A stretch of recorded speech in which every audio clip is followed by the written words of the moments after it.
말씀은 제목은 있는 자는 들으라 말씀을 가지고 함께 은혜를 나누기를 원합니다. 먼저 제가 준비한 그림을 하나 보여드리도록 하겠습니다. 이 그림은 얼마 전에 박병재 목사님께서 이 경충신교회 단톡에 이렇게 올려준 그림입니다. 이 꽃나무가 뭔지 아십니까? 이 식물이? 유채꽃이 유채꽃. 그런데 자세히 보면 이 자라는 곳이 콘크리트와 대리석 사이에 그 틈바구니에서 자라났습니다. 신기하지 않습니까? 네, 신기하죠. 저도 이 사진을 보면서 유채꽃이 꼭 제주도 그 좋은 땅에만 자라는 것이 아니구나 하는 것을 알 수가 있습니다. 네, 씨가 떨어져서 그 씨 안에 있는 생명이 자라서 뿌리를 내리고 또 영양분을 공급받아서 꽃을 피워서 원래 조그만 유채꽃 씨앗이 하나 떨어졌는데 저기에 달려있는 씨앗 벌써 보이시죠? 네, 100배는 넘을 것 같아요. 100배. 네, 100배는 넘을 것 같아요. 그런 엄청난 결실을 볼 수가 있습니다. 같은 집에 하숙을 하고 또 하숙집 아줌마가 같은 밥을 매번 하숙생에게 주지만 그 하숙생 중에서는 그 밥을 먹고 통실통실 살이 찌는 사람이 있고 저처럼 같은 하숙밥을 먹는데도 같은 하숙집에 잤는데도 불구하고 비실비실한 사람도 있습니다. 네. 다들 같은 밥을 먹는다 해서 같은 집에 잠을 잔다 해서 같지는 않다는 것입니다. 그리고 같은 교회에서 같은 목사님 아래서 같은 말씀을 들어도 어떤 사람은 은혜 충만하고 그래서 신앙이 무럭무럭 자라고 또 그에 비해서 어떤 사람은 같은 말씀, 같은 교회, 같은 목사님 아래서 있어도 신앙이 자라지 않아가지고 비실비실한 성도도 있습니다. 이 문제가 왜 이런 차이가 날까요? 왜 이런 큰 차이를 우리에게 남기고 있는지 오늘 그것을 한번 왜 그렇게 다른지 그것을 한번 살펴보고 교훈을 얻기를 원합니다. 우리가 예수님에 대한 말씀을 주로 많이 기록해 놓은 책이 복음서라 합니다. 복음서에는 뭐뭇이 있어요? 마태복음, 마가복음, 누가복음, 요한복음 이 네 가지 복음 있죠. 이 네 가지 복음을 사복음서라고 합니다. 이 사복음서의 주제가 뭘까요? 이 사복음서의 주제는 뭘까요? 주제를 알고 읽어야 이게 내용이 제대로 파악되잖아요. 주제가 뭘까요? 한번 주제라고 생각하는 거 한번 말해보십시오. 틀려도 좋습니다. 주제, 예수님, 구원, 주제가 뭘까요? 주제는 하나님 나라입니다. 이게 그냥 대답하시면 됩니다. 제가 뭐 정답을 대답하라고 요구하는 건 아니거든요. 자연스럽게 대답하시면 됩니다. 질문하면 하나님 나라가 사복음서의 주제입니다. 예수님의 사명은 한 사람 한 사람, 그가 택하였던, 그가 애정했던 한 사람 한 사람, 그 한 사람 한 사람이 하나님 나라의 백성이 되고 하나님 나라 안에서 건강한 삶을 살게 하는 것이 예수님의 사명입니다. 그 사명을 위해서 예수님이 높고 높은 보좌에서 낮고 낮은 땅으로 내려오신 것입니다. 우리가 마태복음을 쭉 공부하고 있는데요. 마태복음 4장에 보면 예수님은 이렇게 이 하늘나라의 복음을 첫 선포하시는데요. 어떻게 선포하시는가 하면 회개하라 하늘나라가 가까웠느니라 라고 공식적으로 첫 선포를 하시면서 하나님 나라 이야기를 말씀하십니다. 회개하라 천국이 가까웠느니라 하나님 나라가 가까웠느니라 선포로 마태복음은 시작된다고 볼 수 있습니다. 그리고 예수님은 이제 마태복음 5장과 7장 우리가 소위 말하는 산상수훈 산에서 가르치신 말씀, 그 말씀을 통해서 하나님 나라의 백성이 누리는 8가지 복, 팔복에 대해서 이야기하고, 그 다음 하나님 나라의 백성은 어떻게 살아야 되는지, 하나님 나라의 백성 아닌 사람과 어떻게 다른 삶을 살아야 되는지 삶의 원리들을 예수님께서 5장부터 7장까지 쫙 이야기하시고요. 그 다음 마태복음 8장부터 9장까지는 예수님이 말한 그 하나님 나라가 실제 어떻게 임했는지 예수님이 실제 상황 가운데서, 현장 가운데서 보여줍니다. 어떻게 임했는지 보여주면 사람들에게 하나님 나라의 복음을 가르치시고 또 하나님 천국 복음을 전파하시고 각종 병든 자를 고치고 귀신을 쫓아내므로 말미암아 하나님 나라가 너희 가운데 임한 것을 증명해 보이십니다. 하나님 나라가 우리 가운데 임하신 것을 증명해 보시죠. 그러고 난 다음 그 하나님 나라를 제자들에게 전파하도록 각 마을로 2명씩 짝을 지어서 보냅니다. 제자들이 각 마을에 가서 하나님 나라 복음을 들으라고 사람들에게 전파하실 때, 그들이 나가서 하나님 나라를 복음을 전파했을 때도 많은 사람들이 믿고 회개하고 하나님 나라에 들어온 것을 볼 수가 있습니다. 하나님 나라의 복음이 이제 예수님으로부터 시작되니까 그 반대 세력이 긴장하기 시작했고, 그 반대 세력이 예수님을 죽이려고 하고 예수님을 귀신의 왕 바알세불이라고 말하지 않습니까? 그 내용이 바로 마태복음 11장과 12장에 나옵니다. 하나님 나라를 둘러싼 갈등이 아주 첨예하게 이제 일어납니다. 하나님 나라가 이길 것인지 세상 나라가 이길 것인지 이제 한번 붙어보자 하는 내용이 이제부터 시작되는 것이죠. 흥미진진하지 않습니까? 하나님 나라가 이기기를 원하시죠? 네, 저도 하나님 나라가 승리하기를 원합니다. 그래서 오늘 예수님은 마태복음 13장에 들어와서 다시금 비유로 하나님 나라를 가르치기 시작합니다. 예수님은 왜 비유로 하나님 나라를 가르쳤을까? 거기는 여러 가지 이유가 있지만 중요한 이유들이 있습니다. 왜 예수님은 비유로 하나님 나라를 가르쳤을까? 그것은 예수님에 대한 엄청난 반대, 예수님에 대한 엄청난 핍박, 거부반응, 이런 것에도 불구하고 하나님 나라는 계속 전파되어야 되고 하나님 나라는 계속 가르침되어야 되기 때문에 그들을 피해서 비유로 말씀했던 것입니다. 그리고 또 하나 중요한 이유는 정오와 편견으로 눈이 먼 사람들에게는 진리를 숨기기 위해서입니다. 하나님 나라의 말씀을 사모하는 사람에게만 하나님 나라의 비밀을 깨닫게 하기 위해서 예수님은 우리에게 비유로 말씀했습니다. 이 비유라는 것은 어떤 추상적인 원리나 교훈을 일상생활의 친근한 사물이나 상황에 빗대어 전달하는 수학적 기법입니다. 그 당시에 헬라 문화가 이렇게 많이 발달했을 때, 그 당시에 아리스토텔레스 이런 유명한 철학자들, 그 철학자들이 많이 쓴 기법 중에 하나도 비유입니다. 우리가 국어를 배우면 비유법에는 몇 가지 중요한 비유법이 있죠. 고등학교 막 다 들어가는 학생들 있는데, 비유법에는 직유법과 언유법과 의인법, 대유법, 풍유법 이런 것이 있어요. 여러 가지 그런 비유법을 가지고 이제 이야기하는데요. 직유법은 뭐뭐처럼 같은 이런, 오늘 이렇게 우리가 사실은 피 뿌리는 비유는 비유법 중에서 직유법입니다. 그리고 언유법은 A는 B다, 내 마음은 호수, 내 얼굴은 달덩이 이런 게 언유법이고요. 의인법은 춤추는 강물, 플러기는 깃발은 사실이죠. 그런 것처럼 의인화시켜서 이렇게 사실을 전달하고자 하는 것입니다.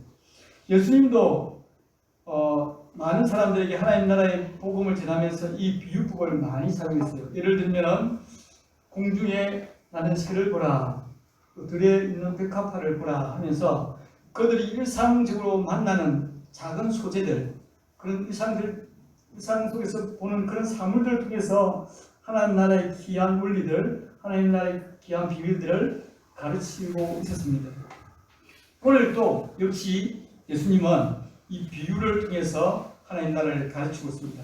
씨 뿌리는 비유입니다. 예. 여러분, 하나님 나라가 어떤 곳인지 더 알고 싶습니까? 예? 알고 싶어요? 알고 싶지 않아요? 알고 싶죠? 그죠? 오늘 하나님 나라가 어떤 곳인지 씨 뿌리는 비유를 통해서 더 명확하게 잘 아시는 저희 되기를 원합니다. 오늘 저희들이 마태복음 13장 1절에서 9절 말씀을 읽었는데 그 비유에 보면 농부가 바깥에 나가서 무엇을 뿌립니까? 씨를 뿌립니다. 씨를 뿌렸을 때 어떤 씨는 길가에 떨어졌습니다. 길가에 떨어지니까 누가 와서 먹어버렸습니까? 새들이 와서 먹어버렸습니다. 또 어떤 씨는 흙이 얕은 돌밭에 떨어졌습니다. 그것은 흙이 깊지 않았기 때문에 뿌리를 잘 내리지 못해서 태양이 뜨면 뜨거운 태양빛에 의해서 그 식물은 곧 말라버리고 맙니다. 그리고 어떤 씨는 가시떨기에 떨어졌습니다. 잡목들이 우거진 그런 가시떨기에 떨어졌습니다. 좀 자랐겠죠. 그게 토양이 여기 있기 때문에 좀 자라다가 이 가시덤불 같은 이 잡목의 기운에 눌려서 자라기는 자라는데 비실비실 자라서 결국은 꽃을 피우거나 열매를 맺지 못하는 그런 일이 생깁니다. 마지막으로 어떤 씨는 좋은 땅, 좋은 땅 교회라는 교회도 있는데 좋은 땅에 떨어져서 어떻게 됐습니까? 100대, 60대, 30대의 결실을 맺습니다. 이 성경에 보면 30대, 60대, 100대가 아니라 100대, 60대, 30대 결실을 맺습니다. 이 하나님 나라의 원리거든요. 하나님 나라는 더 있는 사람은 더 풍성하게 받고 없는 사람은 더 없게 되는 그것이 하나님 나라의 원리예요. 하나님의 은혜를 사모하면 100배의 은혜가 먼저 떨어집니다. 그래서 30대가 아니라 100배의 은혜. 그런 저와 여러분이 되기를 원합니다. 제가 가끔씩 요즘도 계속 제가 묵상하는데 제가 하나님께 더 미치면 하나님께 더 올인하면 더 나은 풍성한 결실을 맺을 수 있겠다 그런 생각이 오늘 아침에도 제가 이 말씀을 준비하면서 새벽에 일어나가지고 6시에 일어나가지고 다시 보면서 정말 이 결실하는 걸 보면서 내 삶이 정말 이왕 예수 믿을 것 같으면 그냥 100배의 예수를 믿어서 이 풍성한 삶을 다른 사람들에게 나누어지는 그런 사람이 되고 싶다 그런 생각을 했습니다. 저와 여러분이 동일한 100배의 은혜를 사모하시기 바랍니다. 그런데 이 비유를 잘 살펴보면 이 100배의 결실, 풍성한 열매는 어디에 달려있는가 하면 땅에 달려있다는 거죠. 이 비유의 초점은 땅에 있습니다. 그러니까 뿌리는 사람이나 뿌려진 씨앗에 있는 것이 아니라 땅에 있음을 우리는 이 비유를 통해서 알 수가 있습니다. 그러니까 씨가 떨어진 땅이 어떤 땅이냐에 따라서 그가 100배, 60배, 30배의 결실, 수확을 누릴 수 있다는 뜻입니다. 땅이 딱딱하고 돌파치고 가시덤불로 이렇게 우거져 있는 잡초가 무성한 그곳에는 절대로 결실할 수 없다는 것입니다. 그곳에는 결실을 기대할 수 없습니다. 이 씨 뿌리는 비유에서 제가 처음 설교를 준비하면서 이 씨 뿌리는 비유를 통해서 농부의 마음을 잠시 생각했습니다. 저도 조그만 텃밭을 갖고 있거든요. 갖고 있는데 봄에 이제 모종을 사서 지금 심어놨어요. 이렇게 방울 도마도 그냥 도마도 이렇게 또 가지나무 또 오이나무 또 이렇게 마디호박 이렇게 종류들을 이렇게 다 심어놨어요. 심을 때 마음은 이것이 정말 잘 자라서 맛있게 먹을 수 있고 또 다른 사람한테 주고 싶은 그런 마음이 있죠. 그 농부의 마음은 동일하게 하나님의 마음이라 저는 생각합니다. 하나님도 우리들이 주님께 나와서 우리의 삶이 정말 잘 되기를 원합니다. 교회는 다니는데 계속 쪼그라들고 교회는 다니는데 점점 사람이 이상해지면 하나님 마음은 아니겠죠. 하나님 마음은 역시 교회 나오는 사람마다 예수님 만나는 사람마다 삶이 변화되어서 정말 다른 사람들에게 와, 저 사람 정말 놀랍다. 저 사람 보면 정말 하나님 있는 것 같다. 나도 한번 하나님에 대해서 알아봐야 되겠다 하는 그런 삶을 우리 모두가 다 살기를 원하시는 것이 하나님의 마음입니다. 그 마음을 잘 읽으시고 이 씨 뿌린 비유를 잘 들어주시면 좋겠습니다. 이 하나님 나라, 이 씨 뿌리는 비유를 통해서 가르치신 하나님 나라를 우리가 생각할 때, 이 하나님 나라는 땅이 씨를 잘 받아들일 때만 하나님 나라가 우리 속에 이루어진다는 것입니다.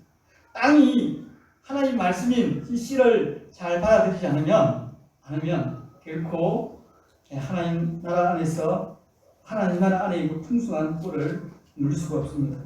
그런데 대부분 사람들이 이 하나님 나라의 말씀을 전하는 이 예수님의 가르침을 거부합니다.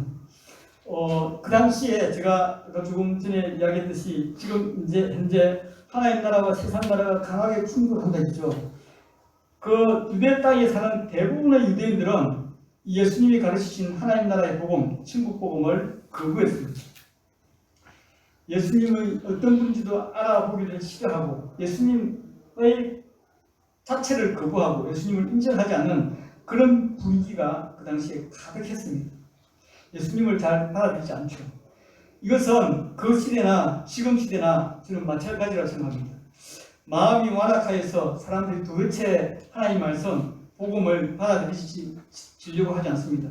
제가 종종 이 전도에 나가보면 이런 사람들을 만납니다.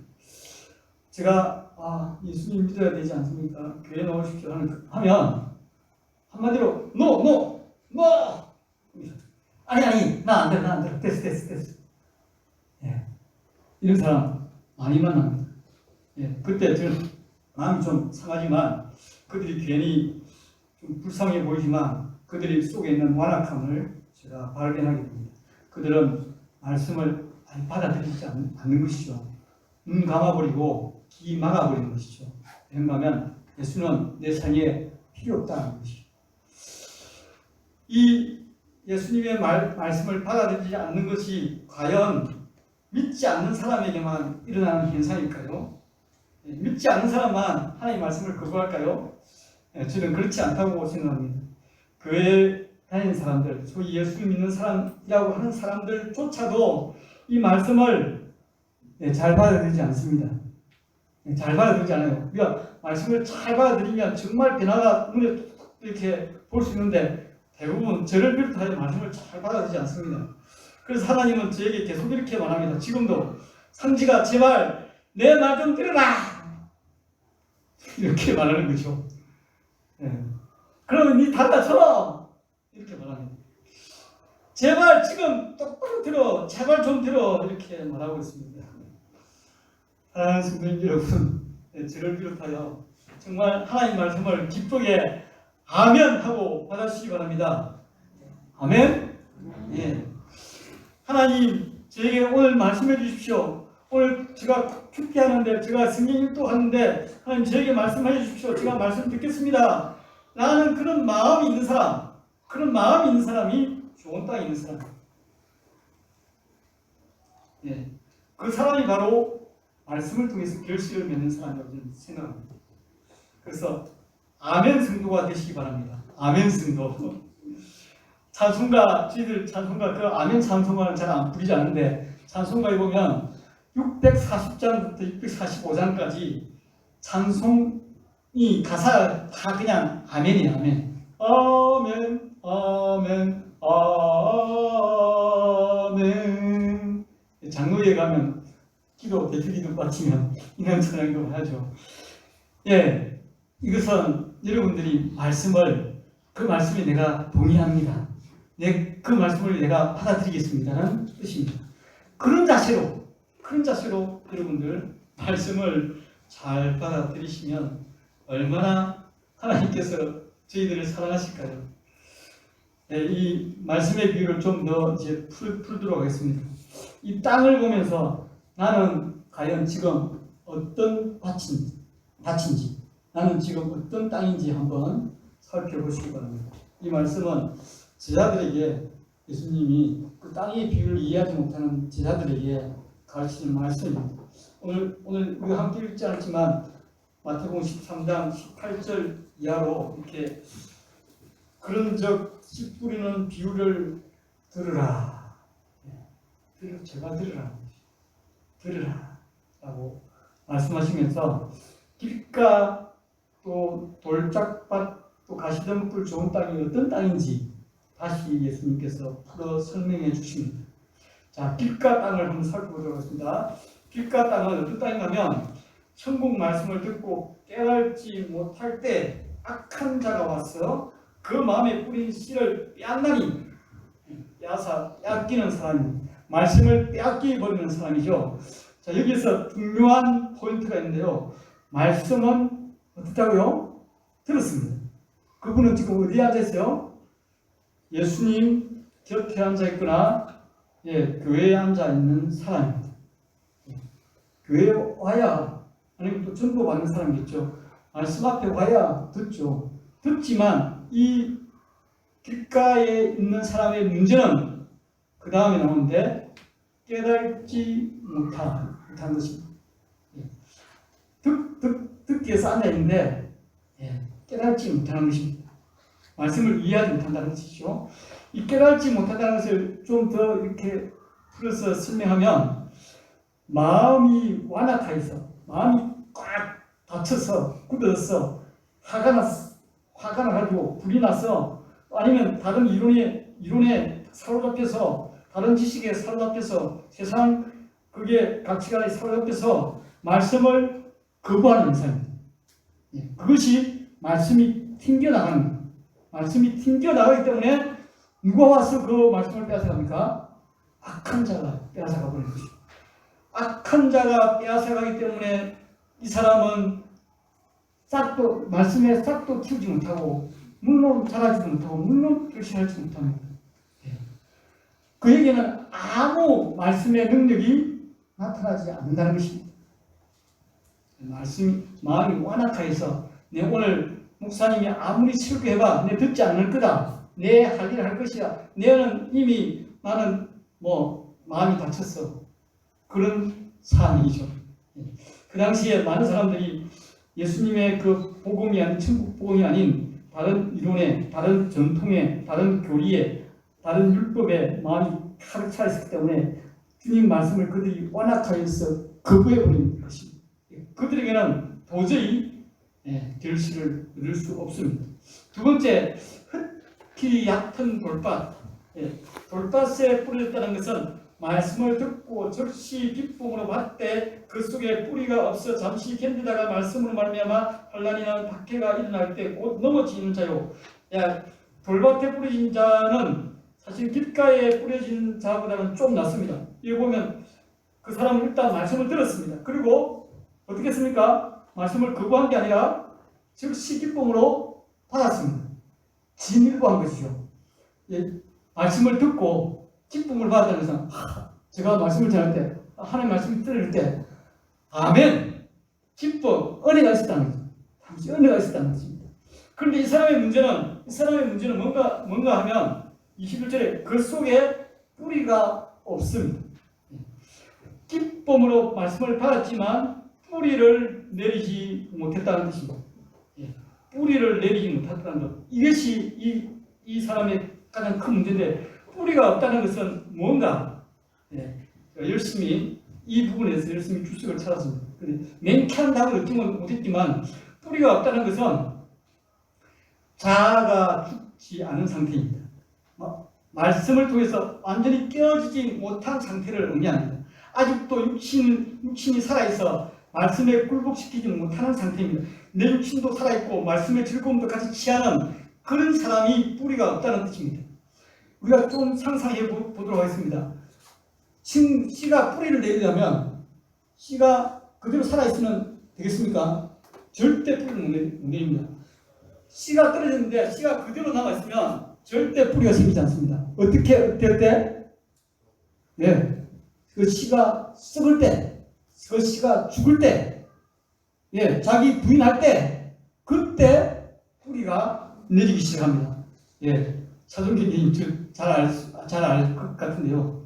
예, 하나의 밀알이 떨어져 그대로 있으면 그냥 하나밖에 없지만 그것이 썩어서 죽어서 뿌리를 내리면 많은 열매를 맺는다고 말씀하지 않았습니까? 말씀을 들었을 때 그 말씀을 듣는 내가 그 말씀 앞에 완전 굴복하지 않고 내가 살아있는 것을 말합니다. 나 살아있고 말씀 받을 때 좀 기분 좋고 여전히 내가 살아있는 것. 이런 사람의 상태를 말합니다. 이런 사람은 내 육신이 살아있기 때문에 그 말씀을 지켜야 될 그런 상황들, 그런 환란들, 그런 박해들이 오면 이 사람은 공동을 지고 만다는 것입니다.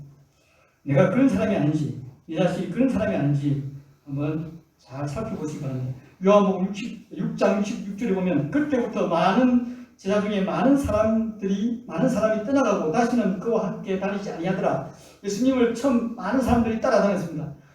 예수님이 이적을 일으키니까 천국복음, 새로운 복음을 이렇게 많이 했는데 그들에게 나를 따르려고는 십자가 져야 되고 나를 따르려고는 네 죽어야 되고 나를 따르려고는 너희 모든 것 내려놓고 따라야 한다니까 사람들이 그때부터 따라다니지 않게 되었습니다. 많은 사람들이 떠나게 되었다고 요한복음 6장 66절에 말하고 있습니다. 그 다음 가시덤불에 우거진 곳에 떨어졌다는 그 사람은 어떤 사람이냐면 여기 잘 보십시오. 20절 말씀을 들으나 세상의 염려와 재물의 유혹에 말씀이 막혀 결실하지 못하는 자라고 말했습니다. 이 사람의 중요한 포인트는 말씀이 막혀버리는 것입니다. 말씀이 막혔다는 것입니다. 이 막혔다는 것은 어떤 뜻인가 잘 들으시기 바랍니다. 막혔다는 것은 제가 이게 헬라어로 이렇게 풀어보면 이 막혔다는 것은 목이 졸라져 죽임을 당한다는 것입니다. 말씀이 목이 졸라져 죽음을 당한다. 네, 이것은 이 세상의 염려와 재물의 유혹이 내 속에 들어있는 말씀을 목을 졸라서 자라지 못하게 합니다. 목을 꽉 졸라가지고 자라긴 자라는데 비실비실 자라고 끝도 못 피게 만들고 또 결실도 못하게 만듭니다. 목을 조르는 것이 어떤 것인가 하면 세상의 염려와 물질의 풍요와 그리고 눈부시게 빛나는 세상의 재미들, 세상의 유혹들, 세상의 가치관들 이 사람을 유혹하는 것이 이 유혹이 내 속에 있는 말씀을 목을 조르는 거예요. 목을 꽉 졸라가지고 말씀이 힘을 못 쓰게 만드는 거예요. 그래서 결실하지 못하는 거예요. 풍요로운 물질이 주는 유혹은 우리가 생각하는 것보다 엄청 강합니다.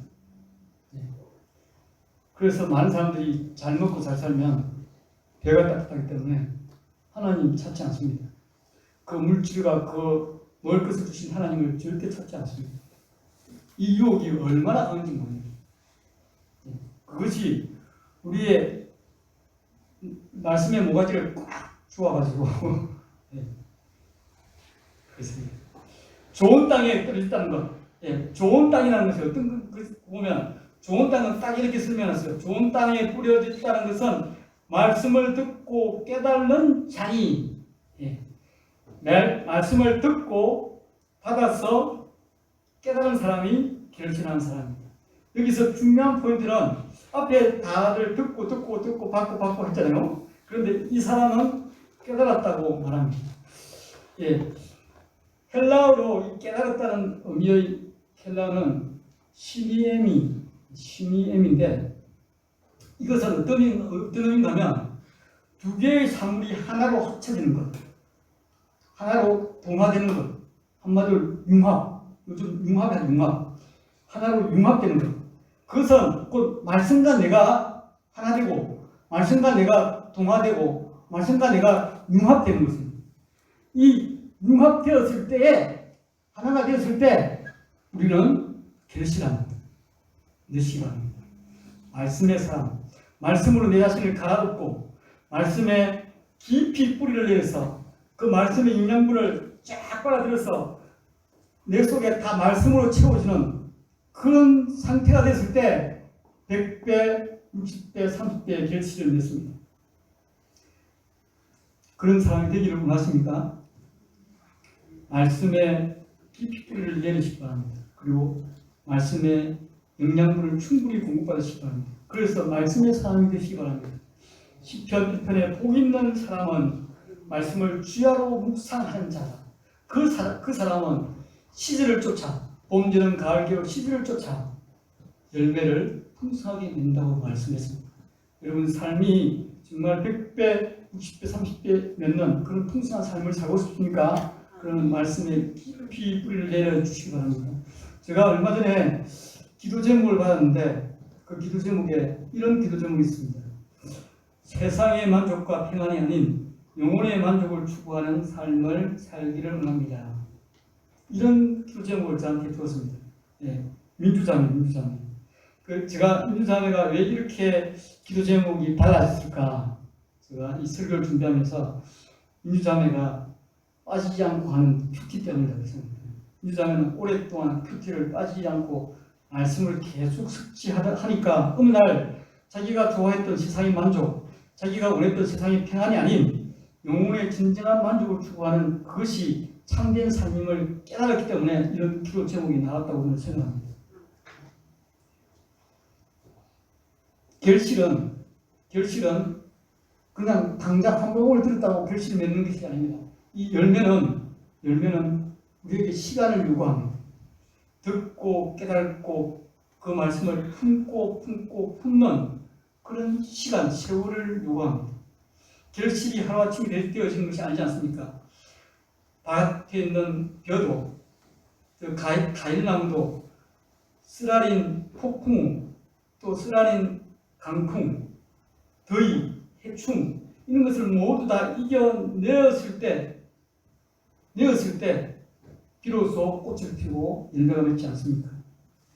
저는 이 말씀을 맺으면서 좋은 땅에 대한 오해를 풀고 여러분들에게 풀어주고 말씀을 맺고자 합니다. 좋은 땅은 부들부들하고 정말 내심 있게 좋고 정말 온실 같은 그런 곳이 좋은 땅이 아닙니다. 처음에 제가 사진을 보여주셨죠. 저 유채꽃이 좋은 땅, 우리가 생각하는 좋은 땅, 정말 온실 같고 영양분이 풍부하고 환경이 좋고 한 곳에서 꽃을 피우지 않았지 않습니까? 우리의 삶도, 우리가 말씀으로 살아가는 현장도 사실은 척박한 현장입니다. 피 터지는 그런 삶이 있는 곳입니다. 늘 전쟁터가 있는 곳입니다. 늘 사탄의 유혹이 있는 곳입니다. 늘 염려, 늘 불안, 그런 것이 매일매일 다가오는 현장 아닙니까? 그 현장 속에서 우리가 말씀의 꽃을 피우고 말씀의 열매를 맺어야 되는 것이 우리의 현실입니다. 사랑하는 성도님 여러분, 우리는 그런 땅에서 꽃을 피우시기 바랍니다. 말씀을 붙잡고 그럼에도 불구하고 말씀을 붙잡고 말씀 앞에 깊이 뿌리를 내고 이 말씀 아니면 살 수 없다고 그렇게 말씀과 하나 되는 삶, 그런 삶이 될 때 말씀은 내게 열매를 맺어 줄 것입니다. 성도님 여러분, 그럴 때 말씀은 분명하게 100% 확실하게 그런 사람에게는 열매를 맺습니다. 왜냐하면 말씀 그 자체에 생명력이 있기 때문입니다. 말씀은 반드시 우리로 하여금 꽃 피우고 열매 맺게 만드십니다. 히브리서 4장 12절 하나님 말씀은 살아있고 활력이 있어 좌우의 날씨엔 어떤 금보다 예리하여 혼과 영과 및 단질과 골수를 찔려 쪼개기까지 하며 또 마음의 생각과 뜻을 판단하나니 하나님 말씀은 살아있습니다. 그래서 반드시 우리를 변화시킬 줄 믿습니다. 우리를 반드시 풍성한 삶을 사는 그런 삶으로 결실하는 삶으로 우리를 만들 줄 믿습니다. 기도하겠습니다.